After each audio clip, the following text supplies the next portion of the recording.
జిల్లాలో రైతులు నిరసనకు దిగారు. అధికారుల తీర్పై పీచుపల్లె రైతుల ఆందోళన చేపట్టారు. కొనుగోలు కేంద్రం వద్ద రోడ్డుపై బైఠాయించారు.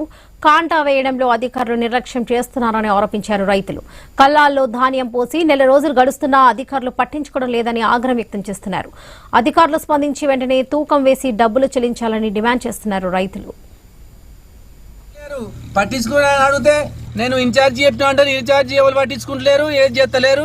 ఇక్కడనే వాటిలు ఉంటున్నాయి. మేము రోడ్ ఇది ఉన్నాయి. ఇప్పుడు కొనాలి ఎవరు కానీ పట్టించుకుంటలేరు. మా సెంటర్ ఇట్లుంది పరిస్థితి. మా బతుకులకి ఇట్లా అయిపోయినాయి. రైతు పరిస్థితి ఎవరు రావట్లేదు, పట్టించుకోలేదు, వాటిని కొనలేదు, పోలేదు, ఎవరు పట్టించుకుంటలేరు. పట్టించుకోవాలని అడిగితే నేను ఇన్ఛార్జి చెప్పిన అంటే ఇన్ఛార్జి ఎవరు పట్టించుకుంటలేరు, ఏది చేస్తలేరు. ఇక్కడనే వాటిలు ఉంటున్నాయి.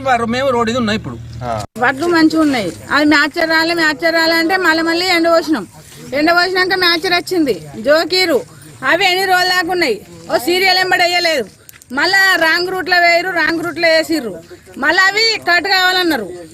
2-3 బస్తాలు కింటలు అయితేనే కట్ అయితేనే లోడ్ ఎక్కిస్తాం, లేకపోతే లేదన్నారు. అట్లయితే ఒప్పుకున్నాం.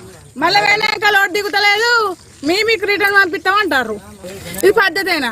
ఎందుకు రిటర్న్ పంపిస్తారు? మళ్ళీ మ్యాచర్ వచ్చినాకనే జోకిర్రు. మళ్ళీ రిటర్న్ పంపిస్తాం. సన్నబి దొడ్డి ఏ సీడ్ అయినా కొనాలి. దొడ్డి అంటారు, సన్నబి అంటారు. ఆడికి పోయినాక కోర్టుకి, సివిల్ సప్లైకి కన్సల్టింగ్ ఉన్నది, కమిషన్ ఉన్నది. అన్ని మిల్లులు ఏమన్నా అంటే ఇక్కడ ఇన్ఛార్జ్ పెట్టినా అంటే ఇన్ఛార్జ్ పట్టించుకునేటోళ్ళు లేరు. కొండాపూర్ పోతున్నాయి, జంగపల్లి పోతున్నాయి, దాసారం పోతున్నాయి, అన్ని పోతున్నాయి.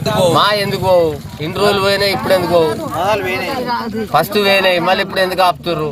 మళ్ళీ 2 కిలోలు ఎక్కువ అంటే తెల్లారి వరకు మొత్తం మాయమవుతాయి వాటిలు. ఎమ్మెల్యే పట్టించుకుంటలేడు, జేసీ పట్టించుకుంటలేడు. ఏమన్నంటే కోటికి అంటారు. కోటికి మేడం సుతా, మేడంకు కోటికి మళ్ళీ సివిల్ సప్లైకి కాంట్రాక్టర్ మొత్తం కమిషన్ ఉన్నది.